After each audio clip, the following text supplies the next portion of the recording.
Hello there and welcome to the Eurogamer Newscast, the morning after the PlayStation showcase, where we talk about everything that Sony showed and didn't show last night as players look forward to a taste of what to look forward to over the next 12 months, 2 years and more of PlayStation 5. Joining me to talk about all of that, it's Eurogamer's news team. We've got Ed Nightingale. Hello. Victoria Kennedy. Hello. Liv Ngan. Hello. And I'm Tom Phillips. I think the opinion pieces are out there. The reaction is out there. There's certainly a feeling about last night's show, but we'll get to overall impressions in a moment. A feeling. I've got a feeling. Maybe let's just remind ourselves what was there, and then we can start talking about how we felt about that. I think this kicked off the show. Fairgame $1. Fairgame $1, yeah. Fairgame $1. This is the new project from Jade Raymond's studio, Haven, which joined the PlayStation Studios family not too long ago. Jade Raymond used to work at Ubisoft on Assassin's Creed. She then moved over to Stadia for a while. We've been waiting a long time for a game from her, and this is our first glimpse of it. Or was it our first glimpse? What did we actually see? Well, we saw something quite generic, I think. But, I mean, it wasn't the actual game, so... It wasn't exactly. It was just some CGI stuff, which... the feelings are coming out, Tom. I can't hide them. I wasn't particularly impressed. So. Yeah. A lot of people said it looked like Hyenas, the upcoming Creative Assembly looter shooter thing. So this was like Which I also think looks quite generic, so... Fair enough. This was a colourful heist shooter, lots of pink smoke, and young people with 3D printed masks and funky looking guns. So yes, the trailer started off okay, and I kind of got like, "Oh, is it sort of like slightly dystopian Black Mirror vibes?" And then it just went to sort of pink smoke, and I was like, "Oh no, it's that." So you're not a fan of pink smoke. I mean, in the right place that's and what killed it time, maybe. But in this case in time, no, the pink smoke didn't do it for me here. I think the problem is that you described it as like a heist shooter with young people wearing the mask or whatever. The problem is, I think that could be used to describe quite a few of the games that were shown last night. Yeah. Yeah, so I was just rewatching it to remind myself. The whole sort of, there's billionaires and I guess we're taking them down revolutionary thing. I'm sort of down with that. That's quite current and fine. I did appreciate that they had one called Elliot Moore, which is the same initials as a certain other billionaire. But I sort of like that. But then in terms of gameplay, it's like, oh, it's just a co-op shooter. Okay, cool. And considering this was the opening to the show, it fell a bit flat for me. Yeah. And no gameplay, right? No suggestion when it was going to come out. Heist Game $1 could be out this year, could be out next year. We don't know. So, as sort of the first point, people were looking to the show for a first-party roadmap, because that first glut of games that Sony had laid out for PlayStation 5 when it first announced the console, they're all out now. Like Ragnarok was the last sort of big one of those. It felt like it sort of bookended maybe the first third of PS5's life. We're 3 years in now. If it lasts 9 years, people want to know what's next. And the first sign of it being Heist Game $1 with a CGI trailer and no release date, no gameplay, no real details of how it will feel. Wasn't a great start. But hey, who knows? Maybe Sony is just holding all that stuff up. Maybe. It reminded me a little bit of Watch Dogs as well at the start. But Watch Dogs obviously Legion. first person. Yeah. It's the same sort of punky vibe. Reminded me of Watch Dogs 2, where you play as like cool young hacker kids taking on corporations, and there's a mission in that where you take on a guy who's a riff on Martin Shkreli, the farmer bro who got arrested because he put up the price of people's medication and was generally a bad dude. And it seems like this is the same kind of corporate Robin Hood sort of, like, this is what the kids are up to on the internet these days. You know, it's that taking down the man thing, but with guns. But is this what the kids on the internet want to play? That's the question. Well, and the thing with Watch Dogs 2, right, was that everyone went on about how it was really odd for these lovable, you know, cheeky kids to be going around murdering people with 3D printed weapons. Like, yeah, okay, Martin Shkreli's a bad dude and he should be in jail, but do you need to, like, gun him down with an AK-47? Probably not. Yes. Clearly, yes. Yeah. Which is why I think in Watch Dogs Legion they had the ability to go through and just trank everybody. But yeah, that had its own issues. Anyway, it was a interesting start. We got Helldivers 2, great. Kind of look the same. Yeah, yeah. Another look at Immortals. EA's pushing that. It's a third-party game for them. Magic FPS. Ghost Runner 2 was nice. So shooting, but with magic. Okay, cool. Yeah, that's basically it. It's the Call of Duty campaign, but with magic guns instead of guns. Ghost Runner 2, yeah, look cool. One thing that did stand out, I think, early on for a lot of us was Phantom Blade Zero. Yes. I'm very Victoria, glad you just wrote about that. When it did, because I was very quickly losing interest in the PlayStation Showcase, and then that arrived. It looks so slick and so good. That was that was probably the highlight of the show. I know you've not asked, but that would be the highlight of the show for me last night. I think it's just always nice when there's a surprise. Yeah, I think because it was a and surprise. even though the previous games, some of them are new, you're like, but it looks the same as some of the other things. And this definitely has a kind of vaguely Sekiro, Ghost of Tsushima kind of meets Chinese wuxia Soulsy kind of vibe. But like, I love all of those things. So what you've said there is great. Like, yeah. The thing is, the first few games all kind of merge into one. That's the first game that actually stood out as being unique and, like you said, surprising. And like, it just looks so slick. And like, when I read the blog post that accompanied it, like the developer sounds like they're putting so much care into it. Like the fact that they've got the stunt coordinator who's done martial arts films to work as their action director in the game. Like, it's just very excited.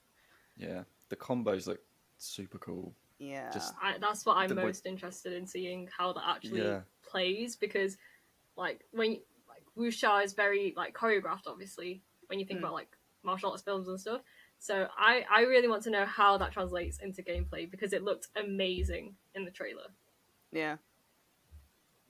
Sorry, can you correct my pronunciation of that? Wuxia. Wuxia, okay. I mean, I'm probably saying it wrong anyway because I'm a bad Chinese kid, but... Wuxia. Well, I'm just the Westerner who just pronounces the letters I see and says wuxia, so fine, wuxia. Let's do that. I called it a samurai game, which I understand that I'm not supposed to be doing. Nope. It's okay. I figured you said that through gritted teeth, it's alright. No, I stand corrected. And interestingly, from a developer we'd not heard about really before, called Cruelman Studio, and certainly not a PlayStation exclusive, and that teed up quite a long line then of other games which also went from PlayStation studios that were fine. But as time went on, I was starting to wonder where all the first-party stuff was. We had a look at Sword of the Sea from the developer of Absu, which looked nice. Yeah, very obviously their style. Like, I really like their games. Style of it, yeah.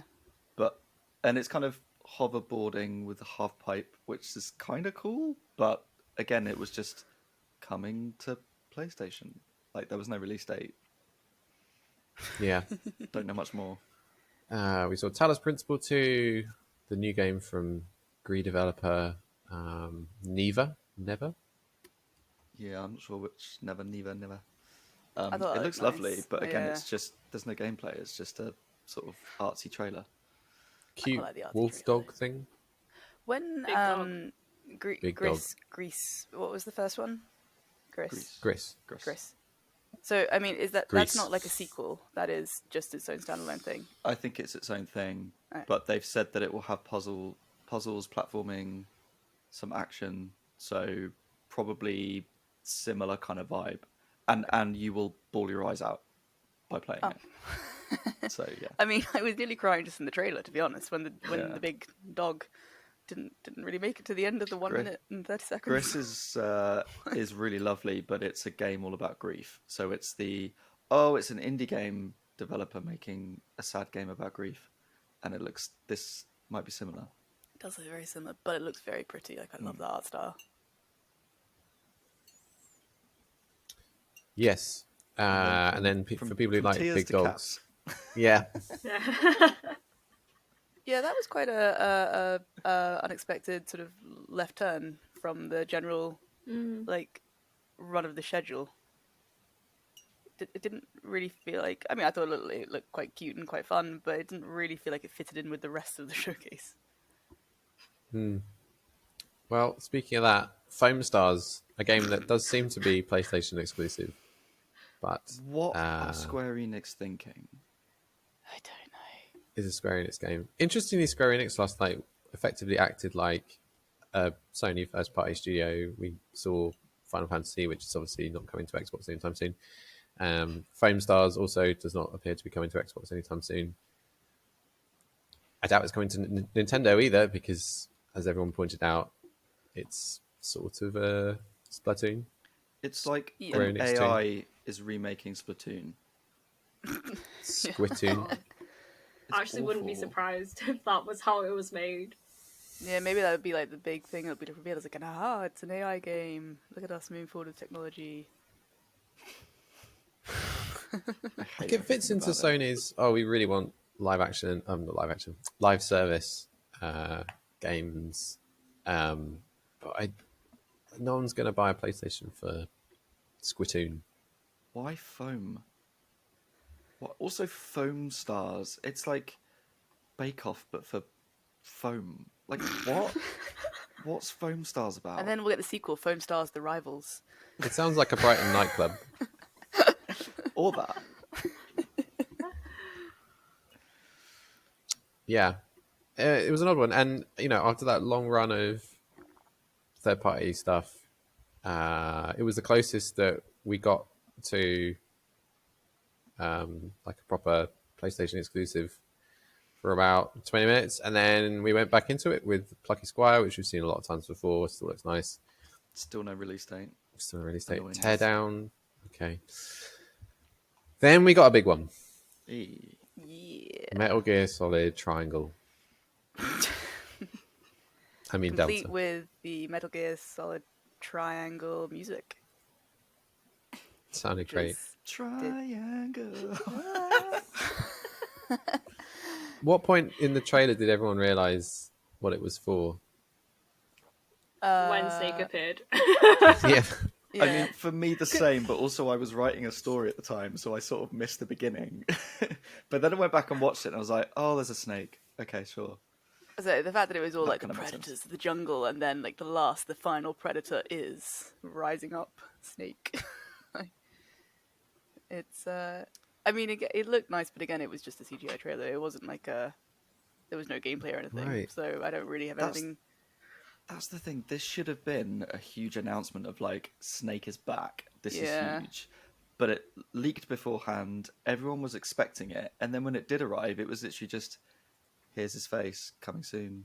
Like no gameplay, no release date. Nothing. Yeah, they spent more time on the alligator or whatever it was snapping around than they did actually on Snake. Yeah. I mean, it was Yeah. quite a cool trailer, but it didn't tell us really anything apart from the title. No. And for a game like it's a remake, people are intensely curious how it's going to look. We didn't really see it. They released some screenshots afterwards. Looks nice. You know how they've But- said that it's going to be the same voice cast? Does that mean they're re-recording it? Do you know, or is it just going to be like taken from the old files and then popped into new gameplay? My Have they said understanding that? is that it will be voice lines from the original, which they've just touched up a bit in post production. So it'll be the original recordings, probably made to sound a bit nicer. Ah. But I did Which- like the music. I think that's fine. It's a banger. Yeah, like I'm excited about that, but I was excited when I saw the leak, and I'm no more excited from seeing this trailer. Yeah. Well, and here's the other thing.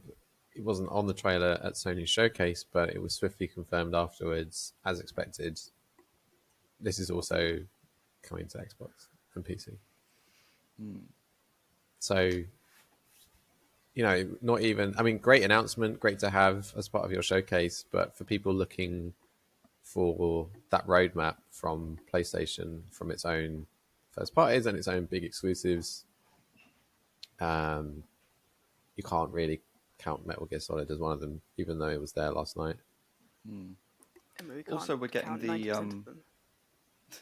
yeah. Also, we're getting the collection, so we get Metal Gear Solid 1, 2, and 3, which I already own about 3 times over, but I will buy again and play again. Although I'm intrigued that they're calling it Volume 1, because then I I'm was gonna wondering say. what's in Volume 2. I mean, obviously, Metal Gear Solid 4 and 5 is obvious, but would they do that in a collection?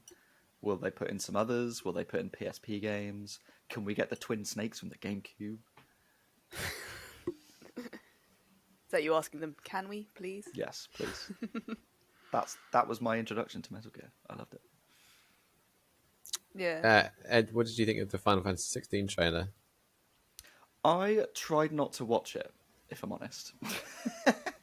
Just because it was a newly edited trailer, but most of it is stuff that either has been in previous trailers or is stuff that, like, when I did the preview, I sort of played that. So for me, it wasn't showing me anything new, and I don't think it was showing most people anything new. It was just, here's a nice flashy trailer for it, and it's out next month, so I don't want to know anything else. I just want to be able to play it, and we didn't get a demo release I was date. gonna say, did they not So announce I the kind demo? of just no. So I sort of skimmed over that, to be honest.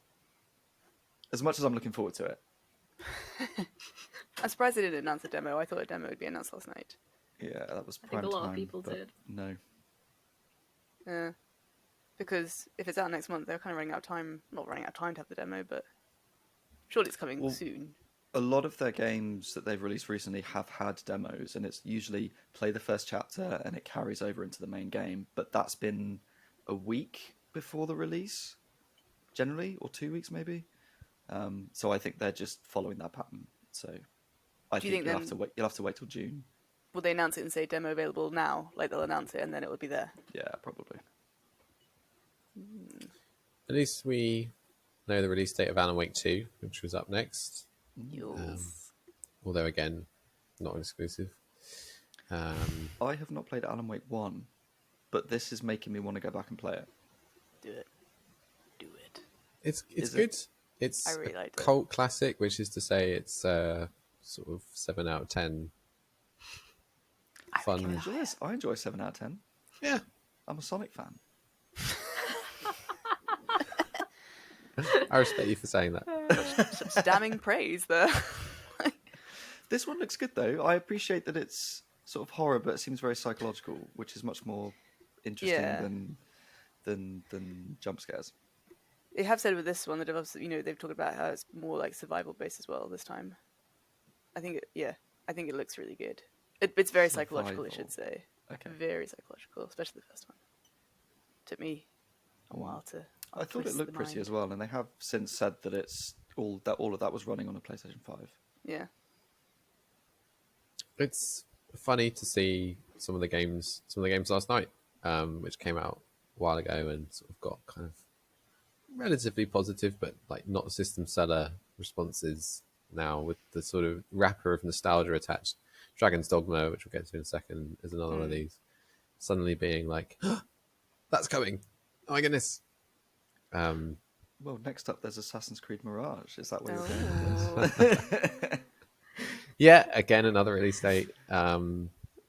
again, another game that you can also play on Xbox. Like it's a game that we've seen before in trailer form. We got some gameplay last night. Great. It's, I guess, not coming out too soon, so it doesn't matter so much that no one's actually gone hands-on with it yet. There's still time. Still, a few months away. It's not a big moment. I mean, Ubisoft would love it to be a big moment for Assassin's Creed, and it's kind of a nostalgic moment more than a big moment for the franchise. It's something of a stopgap while the next big games come along and they launch their big Assassin's Creed Infinity platform for the franchise. This originally started as an expansion for Valhalla, but it's been retooled into its own game. It harks back to some of the series' initial titles with like focusing on a specific city. More stealthy gameplay, less big open world, or like no big open world RPG stuff at all. So when you say it started as an expansion, does that mean it's going to be a smaller game than... Yeah, Ubisoft's words are it's a condensed experience, which Okay. means like 15 hours as opposed to 100, 200, which Valhalla ended up being. Good. Yeah, and good, good.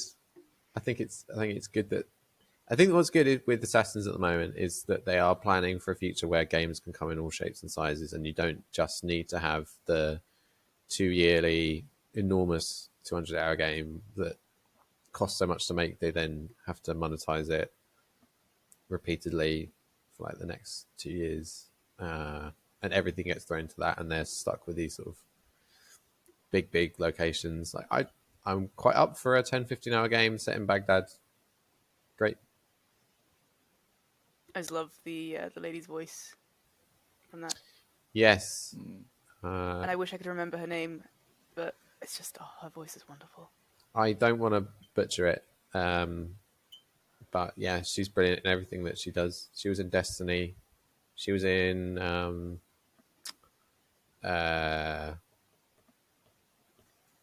what is the name of the show? I'm so tired today. The League of Legends show for Netflix, which is Arcane? brilliant. Arcane, thank you.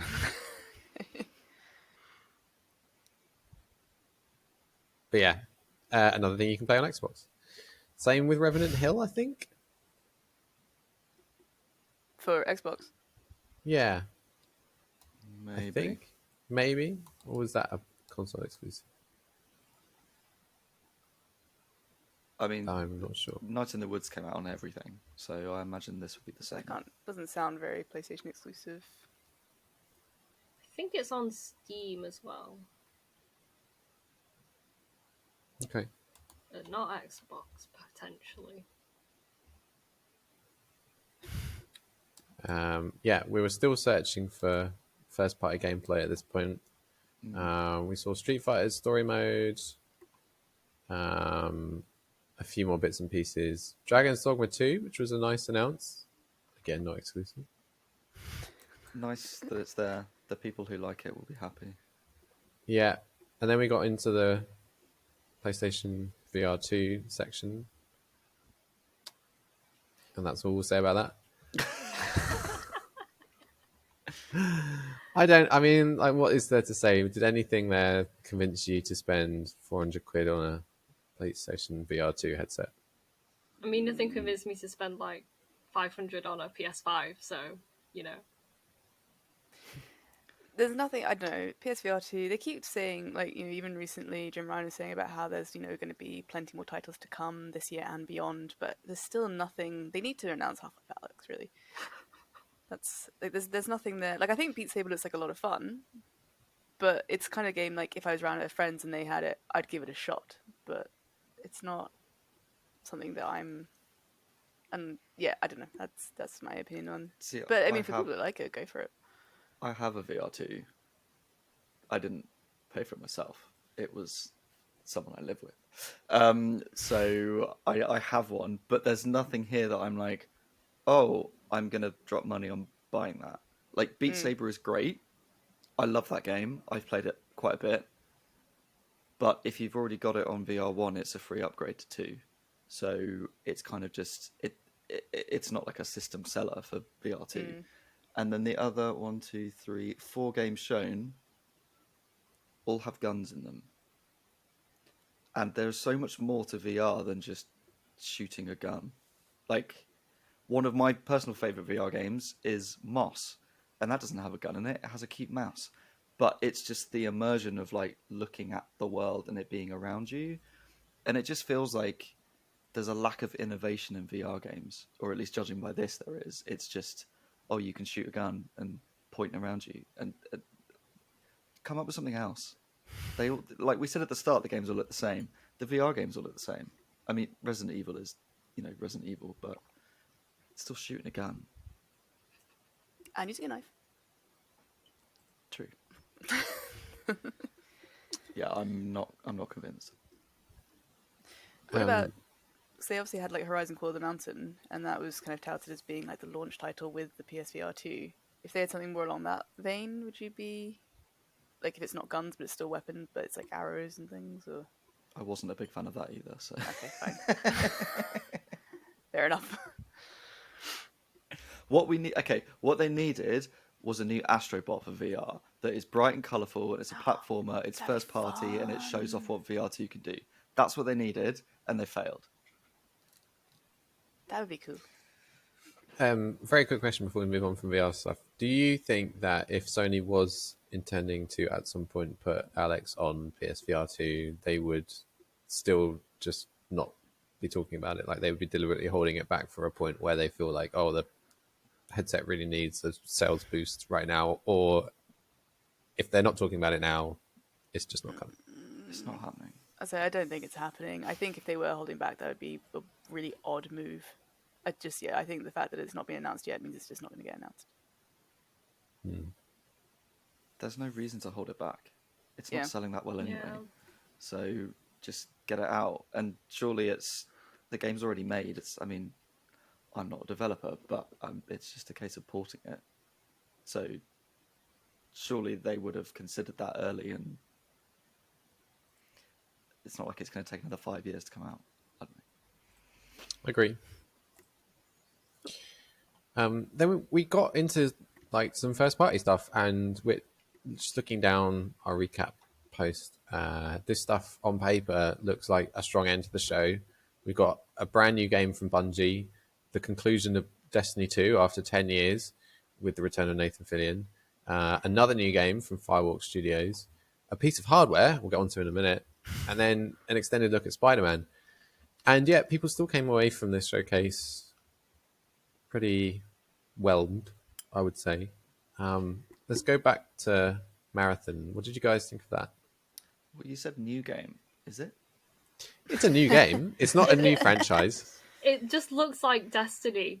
That's what I thought when I saw the trailer, honestly. I just thought it was Destiny. And then they were like, no, this isn't Destiny. But then they did show Destiny straight after. And I was like, oh, okay. Yeah, I could have looked away and not realised that they had changed games. Like, if I hadn't realised that there was actually a break between the two. And there's a big planet thing that looks like, is it the Traveller? I can't remember Destiny very well. Yes. Yeah. It's like, do they not have any new ideas? Well, no, they don't, because they're going back to something that they made in the 90s. So,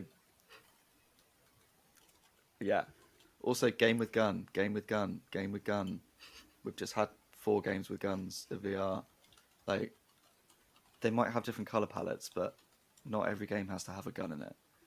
And I'm not against shooting games, just to be clear, but I don't need, like, however many in a row.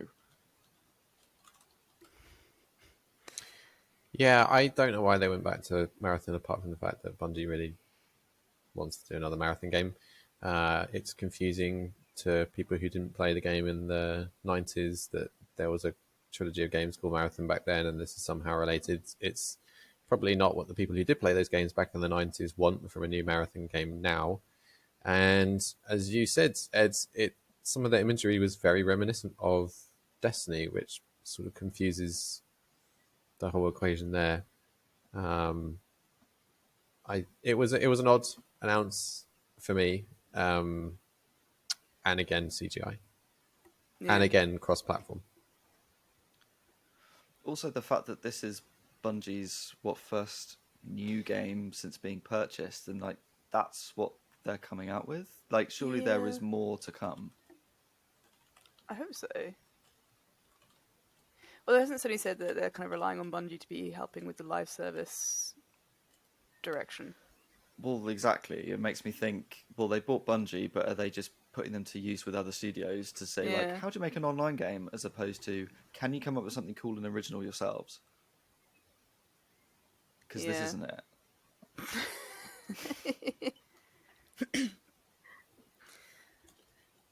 Are you excited to see Cade back, though, Tom? As a Destiny fan? I am. Yeah, that's a really cool moment. Weirdly, for me, probably the coolest moment of the whole show last night. Yeah, there's not. We talked a bit about this already. There's a lot of nostalgia attached, and you're sort of harking back to these things which you remember liking in the past, which appeal to. Like, Destiny's not a niche game by any stretch of the imagination, but like Nathan Fillion being there will excite a very specific set of fans, just like Dragon's Dogma being there, and it was cool. It was really cool for me, and it makes sense. As much as anything in Bungie or Destiny makes sense narratively, they can basically do whatever they want and hand wave it. It makes sense at this point in the franchise as it bids farewell to its 10-year narrative, and I can't believe it's been that long, Jesus. But it makes sense for that character to come back. It was a cool moment in the show. Sorry, I was just picturing like the old lady in Titanic when she's like, "It's been 93 years," or whatever she says. Maybe not that long, 84. but 84. I'm sorry, I've seen that meme so many times. Yeah. So then we've got Project Q. Yeah. Whatever that is. What? Well, it's ghastly. I mean, it just looks so uncomfortable to hold. Like, who designed that? You're gonna have like tiny Well, little claw hands by the end of it, trying to grip onto those little fellas on the side. It's just a DualSense split in half. Yeah, but no, it's. Yeah, but no. I guess we'll see how heavy the screen is in the middle of that. My thing is that I just don't really see the point of it. You can only stream via the cloud on Wi-Fi. It's not like this is a portable you can take anywhere. So if I'm just sat at home, why would I look at a small screen when I can just play it on the TV? Yeah, I don't. I mean, I know that other people have said, "Oh, it's like, you can play a game while someone else is watching the TV in your house," but Kick them out. Gaming is more important. Kick Kids, them out. Get out. Yeah. It's my time. You shouldn't be awake at this time. Go back to bed. Let me play games. Yeah, I mean, did they? I know that we wrote that it's kind of due. Is it due out later this year? Is that what I read? But there's no like set date yet, or is it no date at all? I don't think they gave a date. They did not. I think it will be out later this year. That's the sort of expectation. I think if you're talking about it now, it will be out probably. I mean, it'll be out in time for Christmas. That's what they'll want it out for. It just How felt much like do we think it's going to cost? I was going to say they've not said price or anything. It felt like such a sort of like throwaway, random like FYI. Does this? Moving on. Okay. We'll put it this way: it ain't gonna cost less than a DualShock. The screen, you're probably talking £100 on top of that. If it's much under 200, I'm going to be surprised. Could you buy a second television screen then for cheaper, and then just plug your PlayStation into that if you want your kids or family to be watching the screen elsewhere? You would. I mean, you need to remote play it from somewhere. But you can just do that on your phone, your existing phone. Just buy a Switch. Or don't buy anything and just use the smartphone that you have in your pocket already. Everyone has a All smartphone. that. Don't you guys have Grandma mobiles? Grandma wants to watch Coronation Street. Cool. I'll sit and play Zelda. I'll sit and play Marvel Snap. I don't need to play Spider-Man on a tiny screen. I just don't see the point of it. I'm sorry. No, I don't see the point in it. No, there were a lot of comparisons last night with Wii U, both in terms of sort of the concept of playing games but not being able to take them on the bus like you can with Switch. And also with the fact that no one really understood the concept initially, which was also an issue with Wii U when they first announced that, and it was like, oh, it's an expansion for the Wii. I do not understand the user model case study for this being a thing. Second screen is the new Waggle. Maybe that Waggle? makes me just not a very good PlayStation exec, and Like I also Waggle, don't really which I understand. was not going to do the PS hand Gen 2. movement, but like Waggle, Waggle motion controls. Okay. Moving on. They also did earbuds. Not earbuds. They what are did do called? They're called earbuds. Yeah. Cool. Which you'll probably lose. Yeah. Stand the back of the So, sofa like, whilst playing on your handheld. whatever. And then we finally got Spider-Man. Yeah. I was going to say, we skipped over Concord. Not that there was much to say about it. I mean, it's another CGI trailer. What is there to say? I actually haven't watched that one yet, to be honest. I think I was writing at this point, so I've not watched it. But nothing that anyone said about it has made me want to go back and watch it. PvP multiplayer first-person shooter. Yeah. It's from Firewalk, but still. Yeah. So what did you think of Spider-Man? Yeah. I don't know. I was quite excited about Spider-Man, and I don't know if maybe it's on me because I had higher expectations. But then what I saw, I was a bit like, cool, that was that. Whereas I was kind of expecting that whenever we did get to see more gameplay and things, I was gonna be wowed. And they still didn't give us a release date, which was really annoying. So I ended that more annoyed than anything because of the fact that I was like, cool, like, so you can switch between characters, but it kind of looks like you can switch between Miles and Peter only at certain points. It's not going to be like this kind of like switch play gameplay. That was a confusing thing, because in the trailer it said, like, switch to Miles, press a button and off you go. But then reading about it afterwards, they've said that seems to only happen at certain moments. So it's not quite GTA style. You can switch between both at any point, and it's super quick with the SSD. It's kind of specific moments you just switch between them. Which, and then they obviously introduced another villain, which is fine. But Craven. I just didn't really like. I don't know. I only know Craven because of Marvel Snap. No. I was like, I recognise that name. Hunter.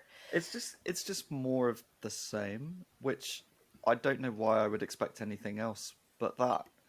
But it was kind of just, there's nothing here so far. Like, yes, it looks quite pretty, but there's nothing here that warrants it being PS5 exclusive as, like, this is an amazing new experience.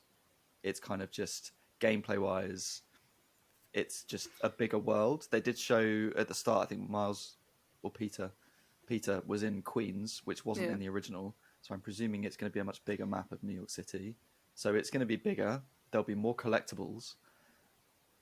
But is there really anything groundbreaking in this? Not really. It's just a very safe sequel, which is, I think, what Sony is becoming known for at this point. Being Better safe. puddles. Better puddles. I don't know. I also, I mean, I'm aware that we only saw a little, in the grand scheme of things, a little section, but the kind of dynamic between the characters I wasn't really loving either. Whereas, like, in Miles Morales, I really love Miles, and, you know, Peter's, like, quips and things. I didn't really get that same chemistry from that little bit that they showed last night. Again, like, there's obviously much more game than just what we saw, but I hope that's not what it's like for a chunk of it. I think part of the problem is that the first Spider-Man came out, and it was just a really good, solid rendition of Spider-Man as a character. Then Miles Morales came out, and Miles has so much more personality as a much more interesting character, and a much more interesting take on Spider-Man. And this almost feels like a step backwards, even though he's still in it. It kind of feels like a step backwards of, oh, we have to include Peter Parker. Oh, and he's emo now, sure. Was it symbiote? How do you say it? Symbiote, I think. Symbiote, that's it. I mean, he's basically Venom, but they don't call him Venom. Yeah. Why don't they call him Venom? Is there a reason? Eddie Brock was Venom in the Venom films, which were called Venom. I'm not up on my Spider-Man lore. I think from what I know, the symbiote is like a thing that infects Spider-Man. so it's its own entity, I think, but then becomes collectively known as Venom. Maybe. I might be completely wrong. I'm just going to smile and nod. I don't know enough about the sort of Spider-Man lore. I've watched the films and things, and I've played the games, but I'm not, like, invested in that world. Yeah. I was kind of hoping we'd see more of MJ, actually, as well. That would be nice to see her dynamic in the I'm sure she's in there somewhere. I'm sure she is too, but I wanted to see her. But this That one, brings Tom, us- is not going to Xbox, so... No, true. I did enjoy, I mean, speaking of coming to Xbox, Microsoft's cheeky tweet last night pointing That out was all of the funny. things. I quite like that humour straight afterwards. But do you think that paints Microsoft in a good light? And sort of... Or do you think it's a bit of a self-burn? Because, yeah, you also don't have that many exclusives. Certainly they don't, but right now I think Microsoft, after the year that it's had, will take anything just to still be standing. I really feel like last night could have been Sony's knockout punch. It could have killed Microsoft for the rest of the generation, really, if they'd laid out a roadmap of, like, here's all the big things coming in the next 2 years. Here's our next Horizon game, our next Last of Us game. Here's gameplay of this other cool stuff, new IP. They had new IP. They just didn't properly show it. And they didn't do that. And so if you're sat in Redmond right now in Microsoft's offices, you are probably breathing a massive sigh of relief that Sony did not have a stronger first party lineup, and that the things that did look cool, the majority of them, are going to be on Xbox as well. Multi-platform. I was genuinely surprised, actually, because obviously ahead of last night's showcase, it was saying that we're going to cover some third-party, first-party, and VR too. And I really thought there'd be a much stronger focus on first-party than there was. Like, you mentioned I was expecting to see The Last of Us multiplayer, because that's going to be coming out soon, surely. And, the 10-year anniversary is next month. That would have made sense to announce it as being coming next month. That wasn't there at all. And then you've mentioned Horizon, obviously. We've know about this, but there's not been anything since the DLC, which fair enough is quite recent, but I was honestly expecting to see those two. And I know Bloodborne. I'm still hopeful for that. Okay, I wasn't actually expecting to see Bloodborne, but Nice try. I'm trying to wish it into existence. Yeah, we all are. But yeah, I was very surprised by what wasn't there. Yeah, I felt pretty deflated by the end of it. And it's weird because I think if you look through it, I think as Tom said earlier, like on paper, you're like, oh, there's actually quite a few games here that look good that I am probably going to play and will probably enjoy and will do well. But I felt deflated at the end of it. And I think it's partly on the lineup and partly on the format. I think the lineup was disappointing in that there was so much CGI, there wasn't enough gameplay, there weren't enough release dates. I sort of came away from it thinking, or I wanted to come away from it knowing, okay, what is Sony doing for the next year? And I still don't really know. Apart from Spider-Man at some point, I still don't really know what Sony itself is planning for the next year. So, what am I going to be playing on my PS5? Well, I'll play Final Fantasy 16 for the rest of the year, and then maybe some third-party stuff. But I didn't get a clear sense of what they're actually planning, which was frustrating. Even though a lot of these games, yes, I will play. So I found that deflating. But I think also just I'm just not a fan of this. Here's a load of trailers. There's no way time to breathe. There's no time to breathe. There's no way of like us as journalists interrogating it. It's just, here's a load of trailers. They're all kind of similar. It's one after the other. It's kind of the gaming equivalent of this meeting could have been an email. Like this could have been a press release of here's It a would load be better of, if there had been here's a load of accompanying press trailers. releases for some of them, because a lot of the time I was like, I'm just describing what I'm seeing, and it's that. I mean, Like, there was more would information be good. about these games on the PlayStation blog afterwards, so they could have just put them all on the PlayStation blog and said, there you go, watch the trailers in your own time. Genuinely, that would have been better, because I could have read between them and understood what these games are about. I agree with you. The lack of actual clarity on when these things are coming is really annoying. I'm like, cool, but now what? Like, that's... Yeah. There's a lot of very vague, loose-ended stuff. I feel like it was a really real missed opportunity. This time of year, people have high expectations. It's E3 time. You talk about what's coming out between now and Christmas and the start of next year. Sony had a real need to do that because we'd basically run through the first third of the PS5's life at this point, and what happens next is a bit of a question mark. And people are looking to know, looking to plan their purchases, looking to plan, when the next iterations of their favorite franchises are coming around. And we didn't get any of that last night at all. And either Sony knows that and just is fine with the fact that it sold so many consoles already and doesn't feel the need to suddenly rush out a new Horizon project a year after the last one, or it doesn't know that, and then that's probably worse, that it that it isn't aware that it needs to. I think that it knows that people are excited about Horizon and The Last of Us and wants to see the multiplayer projects and wants to see what Media Molecule is doing, or is there going to be God of War Ragnarok DLC or whatever. It just it will do fine without. So here's some other stuff. Does this show that they have a bit of a lack of games in development, or is this just a bit of complacency of, oh, we know it's selling, we don't need to show stuff, Spider-Man will do? Not sure. I don't know. Do you think it's possible that everything going on with the Microsoft Activision Blizzard deal, do you think that could have affected what they decided to showcase here? I hope not. If anything, that should have been an impetus for them to really come out swinging. As I say, I think it would be the other way, yeah. I was quite surprised maybe that the focus on the cloud queue thing, because there were so little details. I was like, why are you actually showing this now? Is that something to do with Microsoft? But then I don't know if that's just me overthinking, and I was quite tired. I mean, if they're going to show new hardware, where was the access controller?